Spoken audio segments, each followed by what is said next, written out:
It's easy to get caught up in the excitement of buying a home. So before you start looking, it's important to work out how much you can actually afford to spend. The formula for understanding affordability is simple. Your initial deposit plus your borrowing power, less any additional costs, equals how much you can afford. The first part of the equation is your initial deposit. The bigger your deposit, the less money you'll need to borrow. This will reduce the amount of interest that you will pay over the life of the loan. The second part of the equation is how much money you can borrow. This is called your borrowing power and is based on your personal and financial circumstances as well as your ability to repay the loan. Your bank will take into account factors such as your income, living expenses, financial commitments, credit history, employment history, and the type of property you want to buy, as well as the age and location of the property. You may be able to borrow more than you need. In some cases, this might be much more.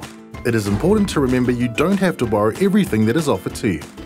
You still need to be able to meet your monthly commitments, as well as making your home loan payments. Having a household budget could help you decide how much you can afford.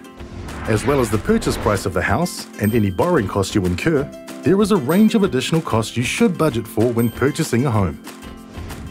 There are lender charges such as a loan establishment fee and other purchasing costs, including legal fees and charges, building inspection expenses, moving costs, and more. Make sure you research all of the fees and charges so you have a clear picture of all additional costs. And finally, don't forget the ongoing expenses that you may be facing for the first time, such as council rates, home and contents insurance, as well as ongoing utility bills. Buying a home is exciting, and although there can be a lot of expenses involved, if you work out your budget before you purchase, then you'll have the peace of mind knowing that you can afford it too. To help you work out how much you can afford, visit the Managing Your Money section on the Westpac website today.